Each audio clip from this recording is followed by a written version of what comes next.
चलिए बच्चों, नमस्कार। वंस अगेन स्वागत है आप लोगों का। तो आज जो हम टॉपिक पढ़ने वाले हैं वो हम पढ़ने वाले हैं कि उस टॉपिक का नाम है national income. How to calculate the national income of a country. अब यहाँ सबसे बड़ा सवाल ये पैदा होता है कि कोई देश जो कमाता है कैसे कमाता है, कैसे पता करें कि कोई देश ज़्यादा कमा रहा है कि कम कमा रहा है। तो दिमाग खोलिए और सोचिए कि कौन सा देश ज़्यादा कमाता होगा और कौन सा देश कम कमाता होगा। तो सबसे पहले हमारा दिमाग इस बात पे जाता है कि जिस देश में ज्यादा रिसोर्सेज हैं, ज्यादा चीजें हैं, ज्यादा संसाधन हैं, वो देश ज्यादा कमाता है। और जिस देश में रिसोर्सेज कम हैं वो देश कम कमाता होगा। लेकिन क्या ये सच है? नहीं, ये सच नहीं है। अफ्रीका के बहुत से कंट्रीज ऐसे हैं जहां बहुत सारे नेचुरल रिसोर्सेज हैं। क्या नहीं है? वहां पे सब कुछ है, लेकिन बेचारे बहुत गरीब हैं। साउथ अमेरिका के बहुत से कंट्रीज ऐसे हैं जो बहुत नेचुरल रिसोर्सेज से भरपूर हैं, लेकिन गरीब हैं। वहीं आप एग्जाम्पल लीजिए जापान का। नेचुरल रिसोर्सेज बहुत कम है। इनफैक्ट जापान तो एक ऐसा कंट्री है जहाँ डेली डेली भूकंप आते रहते हैं। वो 3 प्लेट के ऊपर है वो कंट्री। वॉल्केनोज फटते रहते हैं। वो उसका जो एग्जिस्टेंस है वही वॉल्केनो के फटने से हुआ है। समुद्र के अंदर वॉल्केनो फटते रहे, उससे वो बन गया। नेचुरल रिसोर्सेज के नाम पर बहुत कम चीजें हैं वहां पे, लेकिन पैसा बहुत है उसके पास। यूरोप की बात करें तो यूरोप में नेचुरल रिसोर्सेज कितने हैं यार? वहां पे नेचुरल रिसोर्सेज के नाम पे चीजें बहुत लिमिटेड हैं, क्योंकि वहां एक तो एक्सट्रीम वेदर कंडीशंस होती हैं। तो लेकिन पैसा तो बहुत है उनके पास। तो it is not the natural resource. तो वो क्या है जो कमाई डिसाइड करता है? उस नेचुरल रिसोर्स को प्रोडक्शन में कन्वर्ट करना है। उस नेचुरल रिसोर्स से, उस प्राकृतिक चीज से कुछ बनाना है। और जब भी आप प्रोडक्शन करते हैं, जब भी आप बनाते हैं, तो क्यों बनाते हैं? कोई भी आदमी क्यों बनाता है कोई चीज? वो इसलिए बनाता है कोई चीज क्योंकि वो उसको बेचेगा, है ना। मैं भी ये वीडियो बना रहा हूं, ये क्यों बना रहा हूं? अल्टीमेटली कहीं ना कहीं मेरे दिमाग में मॉनिटरी बेनिफिट है, तभी मैं इस वीडियो को बना रहा हूं। कोई आदमी ये एसी बनाता है, क्यों बनाता है? उसको बेचेगा, प्रॉफिट कमाएगा। तो जो कमाई है वो नेचुरल रिसोर्सेज को बनाना और उनको बना करके फिर बेचना। तो एक्चुअली जो बनाना है, जो मैन्युफैक्चरिंग है, वही देश की कमाई है। देश ने जो बनाया वही देश की कमाई। सामान जितने का देश में बना वही देश की कमाई है। समझ रहे? तो उसी को हमको कैलकुलेट करना है कि जो भी उस देश में बनाया गया, जो भी whatever has been produced in the country in the form of the goods और द सर्विसेज, उसको हमको कैलकुलेट करना है। तो कैसे कैलकुलेट करेंगे? बस इस चैप्टर में यही समझना है हमको। तो कैसे कैलकुलेट करना है हमको? तो हमको कैलकुलेट करने के लिए एक टर्म हम डिस्कशन करेंगे और यहां से शुरुआत करेंगे। एक टर्म है जिसका नाम है जीडीपी।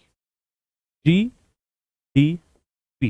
आई होप आपने जीडीपी को सुना होगा। What is GDP? GDP is gross domestic product. Hindi में इसको कहते हैं सकल घरेलू उत्पाद। तो देश में, किसी भी देश में जितना बना एक साल में, उसको जोड़ लिया, दैट इज जीडीपी। ठीक है, अभी डेफिनेशन पे आएंगे, थोड़ा समझ लीजिए आप चीज को। जैसे मान लीजिए इंडिया है हमारा, दिस इज अवर प्यारा भारत।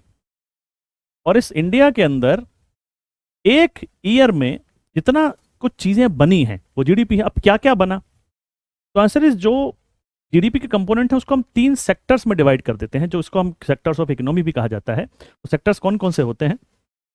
एक हम प्राइमरी सेक्टर बोलते हैं, एक सेकेंडरी सेक्टर बोलते हैं, एक टर्शरी सेक्टर बोलते हैं। प्राइमरी सेक्टर में क्या चीजें आती हैं? वो चीजें जो नेचर हमको देता है, जैसे गेहूं बना, चावल बना, गन्ना बना, जो भी नेचर ने हमको दिया। कोयला निकला, जानवरों से जो मिल्क प्रोडक्ट्स बने, मीट बना, ये सब क्या है? नेचर दे रहा है। इसको हम प्राइमरी सेक्टर कहते हैं। तो प्राइमरी सेक्टर में जो कुछ बना। सेकेंडरी सेक्टर क्या होता है? प्राइमरी सेक्टर की चीजों को यूज करके हमने जो चीजें बनाई, वो सेकेंडरी सेक्टर होता है। जैसे हमने पेड़ काटा और पेड़ काट करके हमने उससे फर्नीचर बनाया, तो पेड़ जो बन रहा था वो प्राइमरी सेक्टर था, फर्नीचर बना वो सेकेंडरी सेक्टर है। गेहूं उपजा वो प्राइमरी सेक्टर है। गेहूं से हमने ब्रेड बनाई, आटा बनाया, फिर ब्रेड बनाई, सेकेंडरी सेक्टर है। ठीक है, तो जितना भी इंडस्ट्रियल प्रोडक्शन है वो सेकेंडरी सेक्टर में आ जाता है। इंडस्ट्रीज जितनी आती हैं प्रोडक्शन के लिए वो इसमें आ जाती हैं। तो टर्शरी में फिर क्या आता है? जितना भी नेचुरल जो प्रोडक्ट था वो इसमें आ गया। जो भी नेचुरल प्रोडक्ट्स को लेकर के कुछ और हमने बनाया वो इसमें आ गया। तो टर्शरी में क्या है? टर्शरी में आई सर्विसेज। टर्शरी में आई सर्विसेज। सर्विसेज या हिंदी में इसको कहते हैं सेवाएं। मतलब जैसे एक ट्रक वाला है, मैंने ये पंखा बनाया है, पंखा बना के मैंने एक बहुत सारे पंखे बनाए और अपनी घर पे रख लिए, मैंने बेचने के लिए बैठ गया मैं। एक ट्रक वाला आया, भैया मैं मथुरा जा रहा हूँ, क्या बेच आऊँ इसको क्या? बेच आओ। तो वो मेरे 10 पंखे ले गया, मथुरा जाकर बेच आया। लौट के अगले दिन आया, बोले भैया मैं कलकत्ता जा रहा हूँ, तो क्या कलकत्ता जाकर इसको बेच आऊँ? तो मैंने और बहुत सारे पंखे बनाना शुरू कर दिया, कई सारे और लोगों को एम्प्लॉयमेंट दिया कि भाई आओ पंखे बनाएंगे। मैंने 100 पंखे बनाए, वो कलकत्ता गया बेच आया। फिर बोला भैया अब 1000 पंखे बनाओ, मैं बहुत लंबा चक्कर बना लगाने दुनिया का, इसका इंडिया का जा रहा हूँ। 1000 पंखे मैंने बनाए, बहुत सारे लोगों को और नौकरी पर रखा, और उस ट्रक वाले ने 1000 पंखे लादे और वो बेच आया। तो अब इस पूरे प्रोसेस में देखिए, ये ट्रक वाला क्या कोई प्रोडक्शन कर रहा है? नहीं, प्रोडक्शन नहीं कर रहा है, लेकिन क्या ये प्रोडक्शन में हेल्प कर रहा है? यस, हेल्प तो कर रहा है, इसकी वजह से प्रोडक्शन बढ़ रहा है ना। इसलिए ये जो ट्रक वाले का जो काम है उसको हम कहेंगे सर्विस सेक्टर, जो टर्शरी सेक्टर में इसको हम काउंट करते हैं। इसको थोड़ा दिमाग में रखिएगा। प्राइमरी सेक्टर जो नेचर हमको देती है, सेकेंडरी सेक्टर जो इंडस्ट्रीज में बनता है, ये कैमरा है, ये बोर्ड है, ये कंप्यूटर्स हैं, ये लाइट्स हैं, ये एसी है, ये सब सेकेंडरी सेक्टर्स में। टर्शरी सेक्टर सर्विसेज, जिसका एग्जांपल मैंने आपको एक ट्रांसपोर्ट दिया। बैंक, बैंक क्या खुद मैन्युफैक्चरिंग करते हैं? नहीं, लेकिन लोग बैंक से उधार लेते हैं, इंडस्ट्रीज लगाते हैं। Bank are the service providers. Teacher क्या करता है? सर्विस प्रोवाइडर है। ठीक है, तो जीडीपी में हम सिर्फ इन दोनों का प्रोडक्शन नहीं लेते हैं, इसका भी लेते हैं। भाई ये भी तो कमाई है ना, जैसे मैं आपको पढ़ा रहा हूं, अल्टीमेटली मैं पैसे भी कमाऊंगा, या फिर मैं जैसे ऑफलाइन में पढ़ाता हूं तो पैसे लेता हूं बच्चों से, तो पैसे लेता हूं तो वो पैसे मेरी कमाई है ना। जैसे मैं शुरुआत में कहा, जो भी प्रोडक्ट मैं बनाऊंगा वो बेचने के लिए बनाऊंगा। ये प्रोडक्ट मैंने बनाया है, अपने ज्ञान का प्रोडक्ट बनाया है, इसको बेचने के लिए पैसे कमाऊंगा, ये भी देश की कमाई में शामिल होगा। तो देश की कमाई में not only the product but also the services are also count. तो जीडीपी क्या है? तो जीडीपी में अभी हम इतना कह सकते हैं, अभी तक जितना हमने समझा है, कि जीडीपी में जो पूरे साल में, एक ईयर में जो प्रोडक्शन हुआ, जो उत्पादन हुआ, किस किस का? गुड्स का एंड सर्विसेज का। गुड्स का और सर्विसेज का जो प्रोडक्शन हुआ पूरे देश में, पूरे साल में, उसको बोलते हैं जीडीपी। ठीक है, नहीं इसमें छोटी सी एक कमी है, उसको पूरा करते हैं। देखो, प्रोडक्शन अगर हम बात करें तो जैसे एक एग्जांपल आपसे लूं कि मान लीजिए गेहूं बना, गेहूं, वीट, किसान ने गेहूं 100 रुपए का बनाया। अब गेहूं किसान ने बेच दिया, किसान ने गेहूं बेचा, और किसी आटा बनाने वाली कंपनी ने, फ्लोर बनाने वाली कंपनी ने, आई होप इतनी हिंदी तो आपको आती होगी, एक आटा बनाने वाली फैक्ट्री ने इसको खरीदा और 120 रुपए का बेचा। अब इसको 20 रुपए उसने कमाया, है ना, अपना काम किया तो उसने कमाया। फिर आटा बनाने वाली से 120 रुपए का गेहूं किसी ब्रेड बनाने वाली फैक्ट्री ने खरीदा, उसने इसको 150 रुपए का बेचा। तो अब जीडीपी कितनी हुई? सर आपने अभी भी बताया जितना प्रोडक्ट बना सबको जोड़ लो, तो सर 100 रुपीज का गेहूं बना, 120 रुपए का आटा बना और 150 रुपए का ब्रेड बना, इन सबको जोड़ लो तो कितना हुआ? 170 रुपीज। तो 170 की जीडीपी हो गई। लेकिन क्या ये सही हुआ? नहीं, आपको कमी नजर आ रही होगी, क्योंकि आप जानते हैं कि जो 150 हमको दिख रहा है, इसमें 120 तो इस आटे का है, और इस 120 के अंदर 100 रुपए तो गेहूं का है। तो एक्चुअली प्रोडक्शन कितना हुआ है तो देखते हैं। गेहूं वाला जो है, सॉरी ये 170 की जो नहीं, ये दिस इज 370 है ना, दिस इज 370, 370 रुपए का हुआ ये। मिटा देते हैं चलो आपके लिए, इट इज 370। तो लेकिन 370 तो गलत निकला यहाँ पे। अब देखिए बात समझिए, मान लेते हैं गेहूं, गेहूं कितना बना? तो गेहूं तो 100 रुपए का बना सर, ठीक है सर। अब मैंने गेहूं खरीदा, उसके संग कुछ अपना मेहनत की और 120 का बेचा, यानी मेरी मेहनत कितनी और शामिल हो गई उस गेहूं में? 20 रुपए की। Getting my point? अगले स्टेप में कितना और पैसा जुड़ गया? 20 रुपए और जुड़ गए, क्योंकि 100 रुपीज तुम पहले काउंट कर ही चुके थे।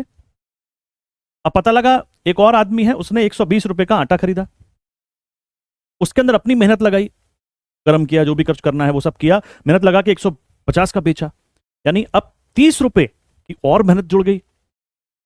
100 रुपए पहले ही हम ऐड कर लिया है, 20 रुपए यहां ऐड कर लिया, 30 रुपए और ऐड कर लो।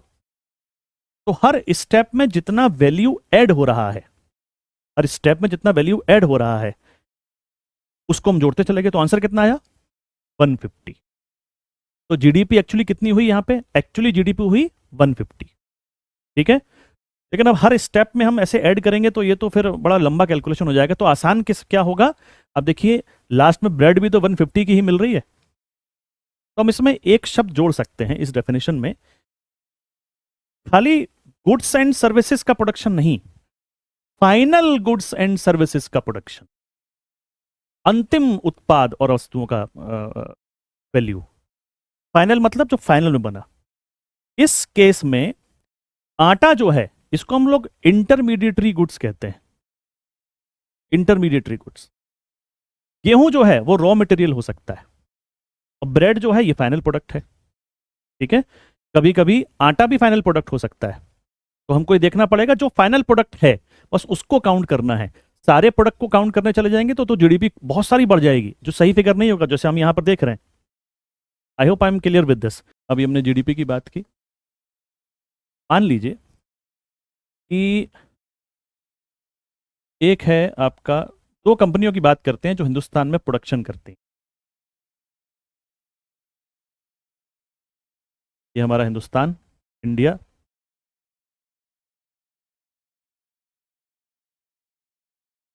यहां पर कोका कोला, कोका कोला भैया, कोका कोला बनाती है भारत के अंदर अपना प्रोडक्ट।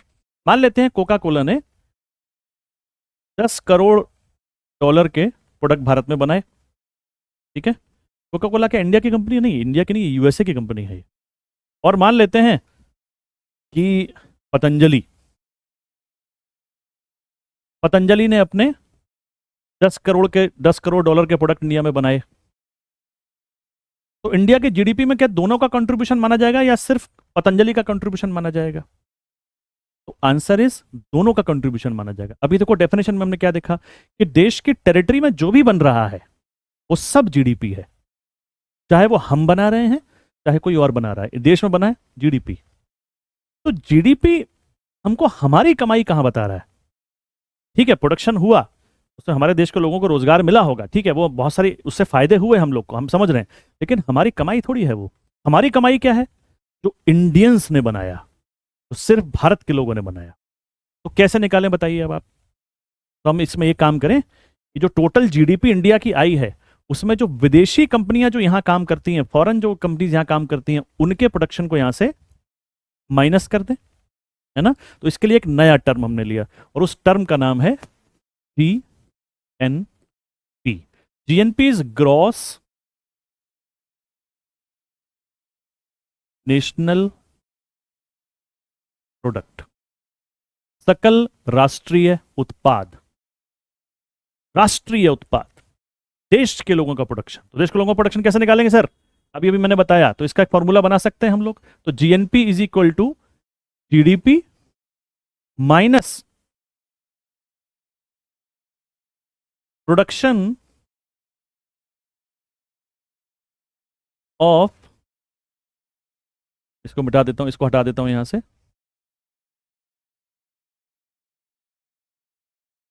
Foreign MNCs. एमएनसी किसे कहते हैं? मल्टीनेशनल कंपनीज, जो बहुत सारे देशों में काम करती हैं। तो ऐसी कोई विदेशी एमएनसी जो इंडिया में काम कर रही है उसके प्रोडक्शन को माइनस कर दिया। ठीक है, लेकिन यहां पर एक बात यह भी है कि बहुत से इंडियन कंपनी भी तो हैं जो बाहर काम कर रही हैं जाके, उनके प्रोडक्शन को हम लोग ऐड कर लेंगे, प्लस प्रोडक्शन ऑफ, अच्छा, production of the foreign MNCs in India लिखा जाएगा यहां पे, इन इंडिया। तो इंडिया में जो फॉरेन एमएनसीज ने जो प्रोडक्शन किया है उसको माइनस कर दिया, और production of Indian MNC outside India, outside India. I hope आपको राइटिंग समझ में आ रही है, वैसे मैं बोल रहा हूं। GNP is equal to GDP minus foreign production, the production of the foreign MNCs in India plus production of the Indian MNCs outside India. तो ऐसी इंडिया की जो, जैसे मान लीजिए रिलायंस है, रिलायंस इज एमएनसी नाउ, खाली इंडिया में काम नहीं करती, विदेशों में जाकर भी काम करती है, तो वहां का जो प्रोडक्शन वो करेगी उसको प्लस कर लेंगे। मैं चलो कि एग्जांपल से आपको समझाता हूं, आपको और बेटर समझ में आएगा। जैसे मान लीजिए एक देश है ब्रिटेन, ब्रिटेन में इंडिया की एक कंपनी काम करती है, टाटा। तो टाटा ने वहां पर एक स्टील कंपनी को खरीदा था जिसका नाम जैगुआर है, वो काम करती है। तो वहां पर जैगुआर या टाटा स्टील बनाती है, मान लीजिए उन्होंने 10 करोड़ डॉलर का स्टील बनाया पूरे साल में, तो ये जो जीडीपी है किस देश की है, इंडिया की कि ब्रिटेन की? आंसर इज ब्रिटेन की, क्योंकि किसकी बाउंड्री में बन रहा है, ब्रिटेन की बाउंड्री में बन रहा है, तो ब्रिटेन की जीडीपी में शामिल होगा। लेकिन जब ब्रिटेन अपनी जीएनपी निकालेगा तो इस प्रोडक्शन को माइनस कर देगा वो, क्योंकि उनके लिए तो बाहर की कंपनी है वो। और हम जब जीएनपी निकालेंगे अपनी, तो इस प्रोडक्शन को अपने यहां ऐड कर लेंगे। समझ रहे हैं? Are you getting my point? तो what is GNP? GNP is the production of Indians. मेरे ख्याल से आपको क्लियर होना चाहिए।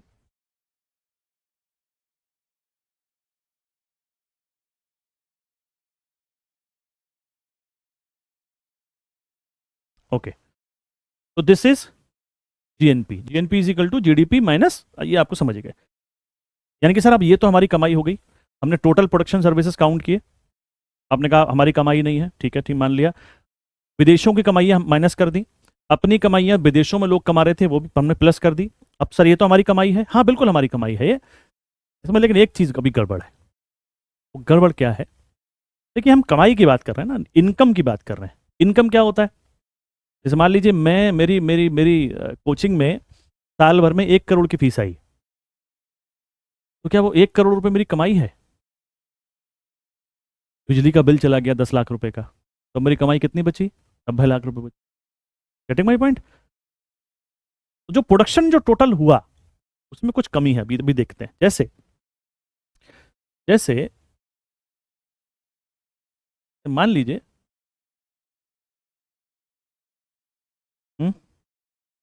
एक एबीसी कंपनी है, और वो एबीसी कंपनी ने एसी बनाती है, वो एयर कंडीशन बनाती है, और मान लेते हैं किसी मशीन से बनते हैं एसी। तो एसी बनाने के लिए उसके पास एक मशीन है, और उस मशीन की कीमत है कुछ 10 लाख रुपए। 10 लाख रुपए की मशीन है, एसी बनते हैं। इस एबीसी कंपनी ने इस मशीन से 50 लाख रुपए के एसी बनाए। ठीक, 50 लाख रुपए के एसी बनाए। जीडीपी कितनी हुई सर? 50 लाख। जितने का बना उतना हमारे जीडीपी है। लेकिन आप समझिए, इस मशीन ने भी तो काम किया उसके लिए, बनाने के लिए। जब इस मशीन ने काम किया तो अगले साल इस प्रोडक्शन को करने के बाद इस मशीन की वैल्यू क्या 10 लाख रुपए ही रही, या कुछ कम हो गई? कम हो जाएगी, क्योंकि उसके कल पुर्जे टूट जाएंगे, उसमें कुछ डेप्रीसिएशन हो जाएगा, उसमें कुछ घिसावट हो जाएगी। तो मान लेते हैं अगली साल इसकी कीमत जो है 8 लाख रुपए की रह गई, तो 10 लाख रुपए की मशीन कितने की रह गई? 8 लाख रुपए की। अब देखिए दूसरा नजरिया देखने का, देखिए एबीसी कंपनी ने इंडिया के प्रोडक्शन में 50 लाख रुपए का प्रोडक्शन किया, लेकिन ऑलरेडी जो प्रोडक्शन था उसमें से 2 लाख रुपए का डेप्रीसिएशन कर दिया। तो नेट प्रोडक्शन कितना हुआ? एबीसी ने देश के लिए नेट प्रोडक्शन कितना किया? 50 लाख माइनस इस 2 लाख रुपए, 50 लाख माइनस 2 लाख, तो आंसर कितना आता है? 48 lakh. Are you getting my point? हमने जो जीडीपी लिया या जीएनपी लिया, उसमें हमने खाली प्रोडक्शन की बात की है। इस प्रोडक्शन को करने में जो डेप्रिसिएशन हो रहा है चीजों का, मशीनों का, लोगों का, एनर्जी का, ये डेप्रिसिएशन जो हो रहा है इसको हमने काउंट नहीं किया, तो हमको इसमें डेप्रिसिएशन भी काउंट करना पड़ेगा। तो उसके लिए हमने एक नया टर्म निकाला, और उस टर्म का क्या नाम है? उस टर्म का नाम है एनएनपी। एनएनपी एनएनपी हम किससे निकालते हैं? जीएनपी से निकालते हैं। तो NNP is equal to GNP minus depreciation. Depreciation क्या है? यही जो वैल्यू कम होती है ना चीजों की लगातार काम करते करते, वो डेप्रीसिएशन है। इसको हिंदी में मूल्यह्रास भी कहते हैं। मूल्यह्रास, एनसीईआरटी की किताब में इसको घिसावट लिखा हुआ है हिंदी में, अंग्रेजी में तो डेप्रीसिएशन ही है। ये बात समझ में आई आप लोगों को? GDP total production services, GNP total production services में से विदेशों वालों को हटाओ, GNP total production services minus depreciation. Sir ये तो हमारी कमाई आ गई। हाँ ये आपकी कमाई आ गई, ये बिल्कुल आपकी कमाई है। एक गड़बड़ है इसमें भी, वो और दूर कर देते हैं तो आपकी कमाई निकाल लेंगे। वो गड़बड़ क्या है? हमने ये सब निकाला है जीडीपी से, और जीडीपी की डेफिनेशन में देखो, एक दोबारा से डेफिनेशन लेकर चलता हूं मैं जीडीपी की आपको। What was GDP? Market value of the total production. तो जो भी चीज मार्केट में कितने की मिल रही है वो जीडीपी है सर। तो दरअसल ये जो जीडीपी हम बात कर रहे हैं ना, ये जो जीडीपी हम बात कर रहे हैं, इसको हम लोग जीडीपी और नीचे एमसी लिख देते हैं। मार्केट कॉस्ट कहते हैं या मार्केट वैल्यू कहते हैं। जीएनपी भी एट मार्केट वैल्यू या मार्केट कॉस्ट कहते हैं। एनएनपी भी मार्केट वैल्यू पर है, मार्केट वैल्यू या मार्केट कॉस्ट, आप कुछ भी लिख सकते हैं उसको। वैल्यू ही लिखेंगे, दैट वुड बी बेटर। अब देखिए, बाजार में अगर ये पेन 50 रुपए का मिल रहा है, तो क्या ये पेन 50 रुपए का है? वैसे आगे बताने से पहले मैं एक छोटी सी चीज आपको क्लियर कर दूं। मुझे मालूम है कई बच्चों को डाउट होगा। देखिए, कई लोगों को क्या लगता है कि सर ये पेन 50 रुपए का मार्केट में मिल रहा है, तो जो दुकानदार बेच रहा है वो पैसा भी तो कमा रहा होगा सर, तो 50 रुपए का थोड़ी है पेन, ये पेन तो 45 रुपए का है, तो जीडीपी में 45 रुपए काउंट होने चाहिए। नहीं, इसको समझिए, इसमें जीडीपी में 50 रुपए ही काउंट होंगे, क्योंकि 45 रुपए का पेन एक दुकानदार ने खरीदा, उसने अपने पास रखा, सर्विसेज दी, बेचा, यार उसकी सर्विस के 5 रुपए वो कमा रहा है ना, तो सर्विस भी तो काउंट होगी। तो 50 रुपए का पेन मिल रहा है मार्केट में, तो 50 रुपए ही जीडीपी है। मैं कुछ और बात करने जा रहा हूं। मैं ये कह रहा हूं आपको कि ये पेन जो 50 रुपए का मार्केट में हो सकता है मिल रहा है, क्या ऐसा हो सकता है कि ये 50 रुपए का है नहीं, दिख रहा है 50 रुपए का, शायद ये ज्यादा का है, 50 का मिल रहा है। ऐसा कब हो सकता है? यस, ऐसा हो सकता है। ऐसा कब हो सकता है मैं आपको बताऊं, जब इस पेन में सरकार ने सब्सिडी दे दी हो। क्या दे दी हो? सब्सिडी। अभी सब्सिडी क्या होता है? सरकार जब अपनी तरफ से पैसा खर्च करती है तो उसको सब्सिडी कहते हैं। सब्सिडी और छूट में डिफरेंस होता है ना। Subsidy is not discount. जैसे मान लीजिए एक यूरिया बनाने वाली कंपनी है, सरकार ने उससे पूछा, भाई तुम्हारा यूरिया का जो बोरा आता है, पैकेट आता है यूरिया का, कितने का? उसने, सर यूरिया का पैकेट 1,000 रुपए का। मैं एक अंदाजे से बता रहा हूँ आपको, है ना, एक सिर्फ एग्जाम्पल बता रहा हूँ। सरकार ने कहा, पूछा भाई कितने का पैकेट है यूरिया का? अनुसार 1,000 रुपए का है। तो सरकार, इधर गवर्नमेंट है, इधर हमारा किसान है, फार्मर है।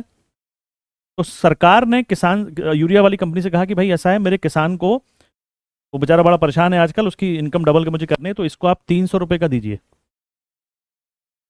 अगर यूरिया वाली कंपनी इसको 300 रुपए का किसान को दे देती तो ये सब्सिडी नहीं थी, इसको छूट कह देते आप।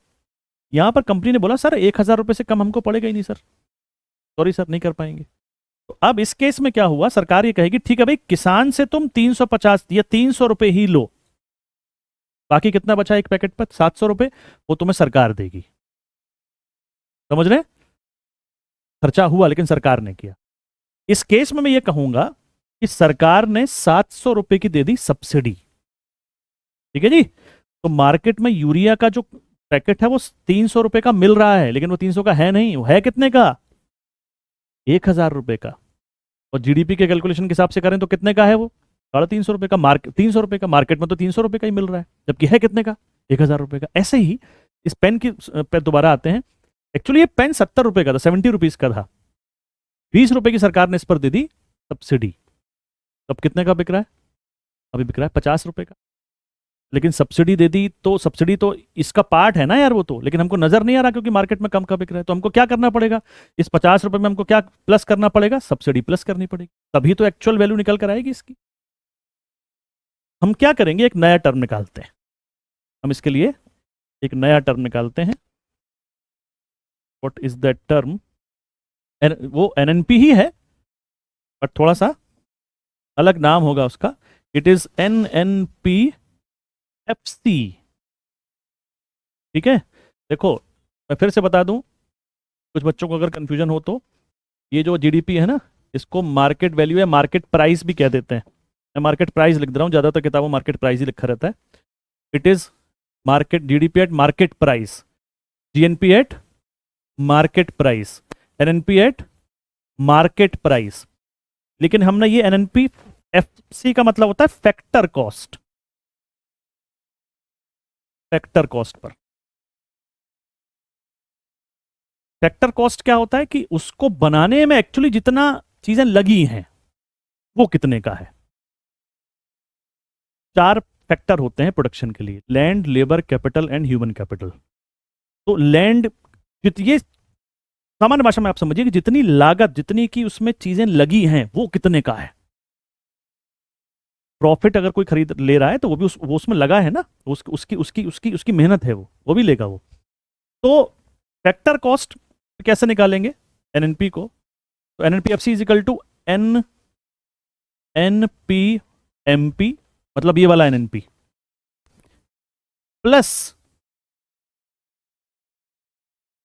Subsidy, plus subsidy.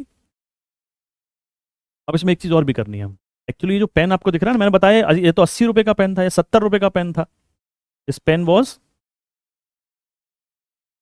Of 70 rupees, 70 रुपए का पेन था। सब्सिडी देती तो कितने का मिलने लगा, 50 का मिलने लगा।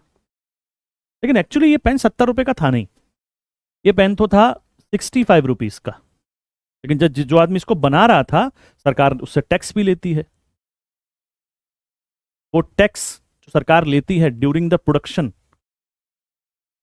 कई सारे टैक्स हो सकते हैं, वो इनडायरेक्ट टैक्स कहलाते हैं। कौन से कहलाते हैं, इनडायरेक्ट टैक्स। वो जो टैक्स है 5 रुपए, जब इससे मांगा गया तो इसने कहा सब अब 65 का नहीं, अब कितने का है, अब 70 रुपीज का है। भाई टैक्स वो अपनी जेब से थोड़ी देगा, तो 65 का 5 रुपए टैक्स लगा तो ठीक है साहब 70 का है। तो अब ये कितने का बिकने लगा, 70 का बिकने लगा। अब इसमें एक्चुअली 5 रुपए क्या है, ये तो टैक्स का पैसा है, जो इसकी फैक्टर कॉस्ट नहीं है, जो इसकी land, labour, capital, human capital नहीं है, ये तो सरकार मांग रही है। It is not the factor cost of the pen. तो हम क्या करेंगे फिर, ये जो टैक्स लग रहे हैं इस पेन के ऊपर, बार बार जो टैक्स लग रहे हैं, इस टैक्स को हम माइनस कर देंगे, यानी माइनस करेंगे इन डायरेक्ट टैक्स। क्या माइनस करेंगे, इनडायरेक्ट टैक्स। एनएनपीएफसी फिर निकल आएगा, और यही एनएनपीएफसी है आपकी नेशनल इनकम। अब आ गए हम अपनी नेशनल इनकम पर। दोबारा एक बार रिवीजन करता हूं। जीडीपी निकाली, सारा प्रोडक्शन सर्विसेज। जीएनपी निकाला, उसमें से हमने विदेशी वाली चीजों को माइनस कर दिया, खाली अपना अपना रखा। एनएनपी निकाला, जिसमें कि डेप्रिसिएशन माइनस कर दिया। उसके बाद एनएनपी अभी तक जो हम निकाल रहे थे सब मार्केट प्राइस पर निकाल रहे थे, अब हमने फैक्टर प्राइस पर निकाला। और फैक्टर प्राइस पर निकालने के लिए हमने सब्सिडी को प्लस कर दिया, उस प्रोडक्ट में से जितनी सब्सिडी सरकार ने दी सबको प्लस कर दिया, और इनडायरेक्ट टैक्स को माइनस कर दिया, तो निकल कर आया NNPFC. And this NNPFC is nothing but the national income. यही क्या है भाइयों, दिस इज नेशनल इनकम।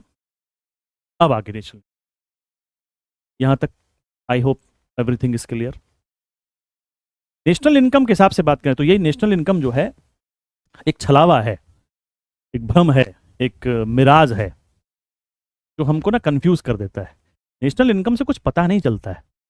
जैसे मान लो मैं आपसे बोलूं कि 2 देश हैं, देश नंबर ए और देश नंबर बी।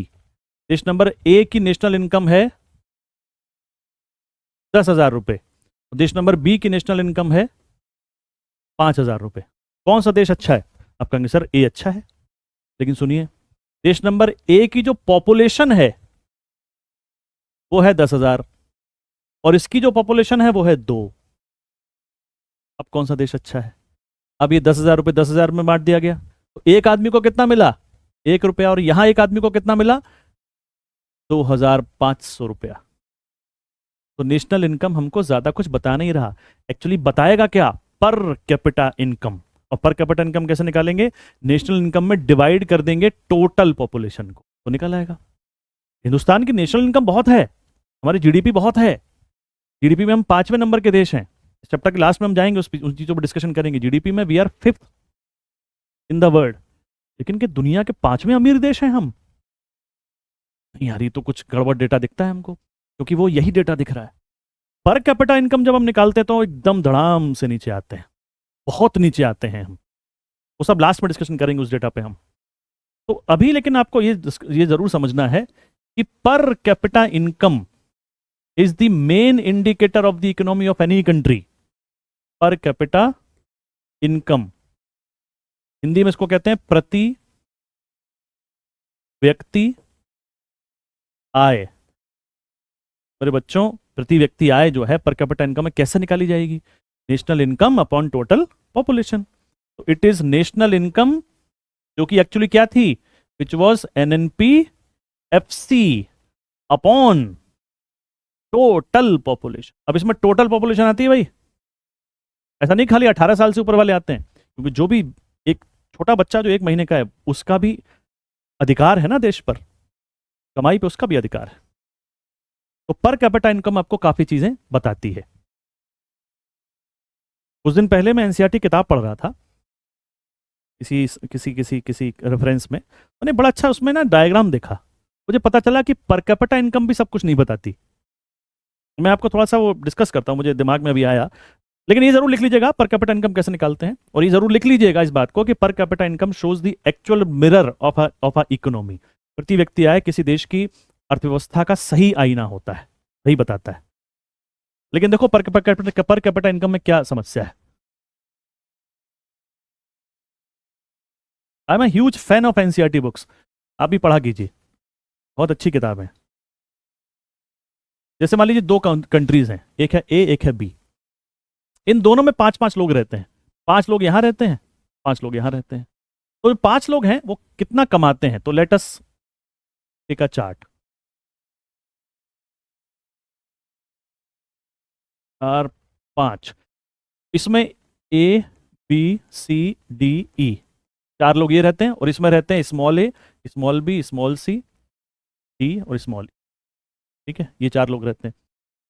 ए कमाता है से 10,000 रुपये, बी कमाता है 11,000 रुपये, सी कमाता है 9,000 रुपये, डी कमाता है 10,000 रुपये, और ई कमाता है 10,000 रुपये। ठीक है, इसका पर कैपिटा इनकम कितनी आएगी, तो आप अगर कैलकुलेट करेंगे तो 50,000 डिवाइडेड बाय 5, तो आंसर 10,000 रुपये आएगा। तो per capita income here is 10,000 रुपये पर कैपिटा इनकम। अच्छा, जो दूसरा देश है बी, इसकी पर कैपिटा इनकम भी 10,000 ही है। तो दोनों सेम हो गए, same population, same per capita income, very good, same देश है। लेकिन नहीं, थोड़ा अभी अंदर चलते हैं, देखते हैं अभी। ये जो इस देश में ए कमाता है 48,000 रुपीज, बी कमाता है 500, he also earns 500, he also earns 500, he also earns 500। Per capita income कितनी आएगी, 10,000। लेकिन दोनों में डिफरेंस समझ में आ रहा है। ऊपर वाले केस में ए कंट्री में इक्वल डिस्ट्रीब्यूशन है वेल्थ का, ऑलमोस्ट इक्वल डिस्ट्रीब्यूशन है वेल्थ का। यहां एक आदमी के पास बहुत सारा है, बाकी सब बेचारे कुछ नहीं है उनके पास। पर कैपिटा इनकम से देखो ये भी पता नहीं चल रहा। इकोनॉमिक्स की अपनी लिमिटेशंस हैं। इकोनॉमिक्स बहुत कुछ बताती है हमको, लेकिन बहुत कुछ छुपा भी देती है ना? Getting my point? फिर इसमें बहुत सारी और भी चीजें हैं। अगर मान लो ये बराबर भी हो जाए तो फिर एक कंट्री में लिटरेसी रेट वगैरह देखें, पता लगा एक में बहुत ज्यादा, एक में कम है। एक में पता चला कि लोग 30-35 साल की उम्र तक मर जाते हैं, और एक में पता चला लोग 80-90 साल तक जीते हैं। तो बहुत सारे इंडिकेटर होते हैं, वो बताते हैं कि एक्चुअली डेवलपमेंट कैसा हो रहा है देश में। Development and earning money are 2 different things. तो इस चैप्टर को मैं अभी यहीं रखता हूं। जीडीपी से हम लोग पर कैपिटा इनकम तक तो आ गए हैं, बट बहुत सारी चीजें हमको और डिस्कशन करनी है इसमें, तो हम अगले चैप्टर में करें। ठीक है, रिवीजन जरूर कीजिएगा, इंपॉर्टेंट इंडिकेटर्स हैं, हर जगह आपको काम आते हैं ये। नमस्कार।